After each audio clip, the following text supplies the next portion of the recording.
कैसे हैं आप लोग। आई होप अच्छे होंगे। आज हम बात करते हैं क्वेश्चन नंबर 3 की बेटा।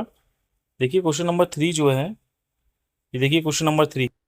पढ़िए क्वेश्चंस। ये क्वेश्चंस बेसिकली जो है कंसेप्ट को क्लियर करने के लिए बहुत ही अच्छे क्वेश्चंस हैं। ठीक है, तो पढ़िए क्वेश्चन फर्स्ट क्या कह रहा है। कह रहा है कि if the electric field strength किसी पॉइंट पर जीरो है, ठीक है, तो क्या उस पॉइंट पर इलेक्ट्रिक पोटेंशियल क्या होगा। Then what can you say about the electric potential at that point. मतलब ये कह रहा है कि अगर किसी पॉइंट पर इलेक्ट्रिक फील्ड जीरो है, इलेक्ट्रिक फील्ड जीरो है किसी पॉइंट पर, तो पूछ रहा है कि इलेक्ट्रिक पोटेंशियल के बारे में आप क्या बताओगे। तो हम एक चीज, एक रिलेशन जानते हैं। इलेक्ट्रिक फील्ड का रिलेशन होता है E इक्वल टू होता है माइनस के dV/dr। ये तो बताया था। अगर किसी पॉइंट पर इलेक्ट्रिक फील्ड जीरो है तो बताओ पोटेंशियल पे क्या प्रभाव पड़ेगा। भाई dV/dr हो गया। तो यहाँ पर आप देखें कि चेंज इन पोटेंशियल कितना हो जाएगा सर, जीरो हो जाएगा। तो पोटेंशियल में चेंज जीरो होगा, चेंज इन पोटेंशियल का मतलब समझ गए, final potential minus initial potential equal to zero. तो बेटा इनिशियल पोटेंशियल किसके बराबर आ जाएगा, फाइनल पोटेंशियल के। और ये पोटेंशियल क्या आएगा, कांस्टेंट है या नहीं है, वी के बराबर मान लो। ये पोटेंशियल क्या हो गया आपके पास, कांस्टेंट हो गया। जब पोटेंशियल कांस्टेंट होगा तभी तो उनका डिफरेंस जीरो होगा। बोलो क्लियर है। तो अगर इलेक्ट्रिक फील्ड जीरो है तो वहां पर पोटेंशियल की वैल्यू बच्चों क्या होने वाली है सर, कांस्टेंट होने वाली है। पोटेंशियल उस पॉइंट पर क्या होगा, कांस्टेंट होगा, पहली चीज। चलिए सेकंड पॉइंट देखते हैं। सेकंड में क्या कह रहा है कि दो सिचुएशंस नीचे दी गई हैं। देखिए यहाँ पर दो पॉजिटिव, एक पॉजिटिव चार्ज दे रखा है बेटा, ये प्लस क्यू है, और ये सिचुएशन है प्लस क्यू, और इनके मिडिल पर कोई पॉइंट है पी। देखो ऐसी सिचुएशन बना देते हैं पहले। ठीक है, एक चार्ज है प्लस क्यू, एक चार्ज है प्लस क्यू। तो बच्चों इनके बीच में कोई मिडिल पे है, मिडिल पे, बिल्कुल मिडिल पे कोई पॉइंट ले लिया पी। सही है। तो पूछ रहा है कि ऐसी सिचुएशन में बताइए इलेक्ट्रिक फील्ड की इंटेंसिटी और इलेक्ट्रिक पोटेंशियल क्या होगा, जीरो होगा, नॉन जीरो होगा, क्या होगा। तो बच्चों देखो पॉजिटिव चार्ज की वजह से इलेक्ट्रिक फील्ड की इंटेंसिटी किधर होती है सर, बाहर की ओर होती है, होगी। देखो अगर मैं इसकी वाली दूरी को डी ले लूं और इसकी बीच इसकी दूरी को डी ले लूं, क्योंकि दोनों जो है आपको कह रहा है मिड पॉइंट लिया है आपने, ठीक है, तो इस प्लस क्यू से पी तक की दूरी और प्लस क्यू से पी तक की दूरी सेम होगी। तो बताओ इस पॉजिटिव चार्ज की वजह से पॉइंट पी पर बनने वाला इलेक्ट्रिक फील्ड की इंटेंसिटी कितनी होगी, उतनी ही होगी जो इस पॉजिटिव चार्ज से बनने वाले इलेक्ट्रिक फील्ड की इंटेंसिटी होगी पॉइंट पी पर। वो कितनी होगी बेटा, वो भी सर जो है ई होगी। कितनी होगी, ई होगी। बेटा नेट इलेक्ट्रिक फील्ड की इंटेंसिटी अगर हम पी पर निकालें तो बेटा कितना आ जाएगा, ई माइनस ई। कितना आ जाएगा, नेट इलेक्ट्रिक फील्ड जीरो आ जाएगा।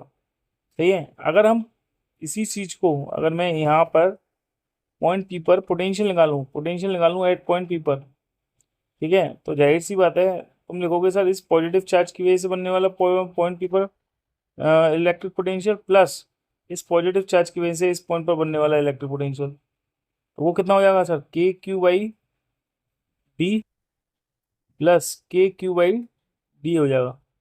तो ये पोटेंशियल की वैल्यू तो जीरो के बराबर ही नहीं आ रही है, तो नॉन जीरो हो गया ना। तो इलेक्ट्रिक फील्ड तो जो है इस पॉइंट पी पर ऐसी सिचुएशन में तो जीरो होगा, ये बताना। और पोटेंशियल की वैल्यू जो होगी ऐसी सिचुएशन में जीरो के बराबर नहीं होगी, यही बताना है आपको, ठीक है ना। क्लियर। ये वाली जो सिचुएशन दे रखी है फर्स्ट सिचुएशन, इसमें इलेक्ट्रिक फील्ड तो जो है पॉइंट पी पर कितने होने वाला है भैया, जीरो होने वाला है। लेकिन पोटेंशियल की वैल्यू पॉइंट पी पर जीरो के बराबर नहीं होगी। क्यों नहीं होगी, उसका रीजन ये दे दिया है। क्लियर है। क्योंकि इलेक्ट्रिक फील्ड एक वेक्टर क्वांटिटी है, तो पॉजिटिव चार्ज से इलेक्ट्रिक फील्ड लाइन बाहर की ओर निकलेंगी और इस पॉजिटिव चार्ज से इलेक्ट्रिक फील्ड लाइन बाहर की ओर निकलेंगी। तो दोनों की वजह से नेट इलेक्ट्रिक फील्ड कितना हो जाएगा, जीरो हो जाएगा, नहीं हो जाएगा। और पोटेंशियल एक स्केलर क्वांटिटी है, तो इस पॉइंट पी पर पोटेंशियल इस पॉजिटिव चार्ज की वजह से जो होगा के क्यू बाई डी होगा, और इस पॉजिटिव चार्ज की वजह से के क्यू बाई डी होगा। दोनों को जोड़ दो, जोड़ने पर जीरो के बराबर तो आएगा नहीं, इसलिए पॉइंट पी पर पोटेंशियल की वैल्यू जीरो के बराबर नहीं हो सकती कभी भी, ध्यान रखना।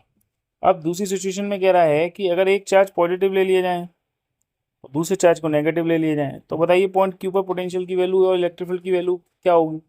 बच्चों देखो पॉजिटिव चार्ज है ना, और एक तरफ है नेगेटिव चार्ज। क्लियर। और मिड बीच में कोई पॉइंट लिया है पी। बच्चों देखो पॉइंट पी पर जो है इलेक्ट्रिक फील्ड पॉजिटिव चार्ज की वजह से क्या था हुआ, अभी होगा। भाई दूरी ले लो, वही दूरी ले लो, चलो सेम ले लो यार दूरी, कोई दिक्कत नहीं है। ये दूरी सेम ले लो, कोई प्रॉब्लम नहीं है, ठीक है।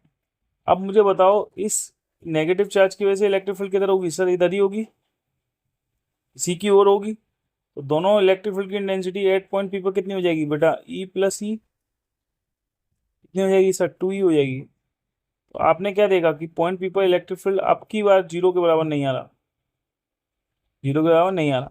अगर मैं पोटेंशियल निकालूं बेटा पॉइंट पी पर, एक तो होगा पॉजिटिव चार्ज की वजह से पॉइंट पी पर इलेक्ट पोटेंशियल, बोलो, और एक बार होगा पोटेंशियल किसकी वजह से? इस नेगेटिव चार्ज की वजह से।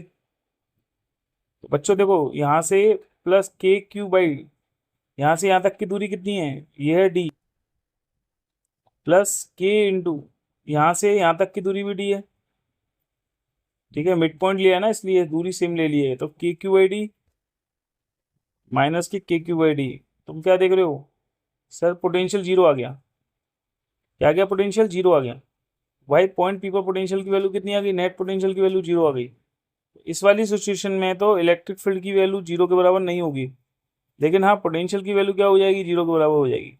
तो इसी में यही तुम्हारे को बस बताना था कि इस फिगर के अकॉर्डिंग किस पॉइंट पी पर बनने वाला इलेक्ट्रिक फील्ड और इलेक्ट्रिक पोटेंशियल की जो वैल्यू है जीरो कब होगी और नॉन जीरो कब होगी, ये बताना था आपको। पहले केस में ये बताना था कि अगर इलेक्ट्रिक फील्ड जीरो है तो उस पॉइंट पर पोटेंशियल की वैल्यू क्या होती है? तो उस पॉइंट पर पोटेंशियल की वैल्यू बेटा क्या होती है? कांस्टेंट होती है, क्योंकि इलेक्ट्रिक फील्ड जीरो है। तो यहाँ पे डीवी बराबर क्या हो जाएगा? जीरो। डीवी बराबर जीरो हो जाएगा। डीवी क्या है sir? Change in potential difference. क्या है? Potential difference. पोटेंशियल डिफरेंस है। डीवी क्या है? पोटेंशियल डिफरेंस रिप्रेजेंट कर रहा है। जब पोटेंशियल डिफरेंस जीरो के बराबर हो जाएगा तो ऑब्वियसली क्या होगा? पोटेंशियल सेम हो जाएगा ना मेरे भाई, तभी तो पोटेंशियल डिफरेंस जीरो है। क्लियर है? तो आई होप ये क्वेश्चन समझ में आया होगा, क्वेश्चन नंबर 3। ठीक है, थैंक यू।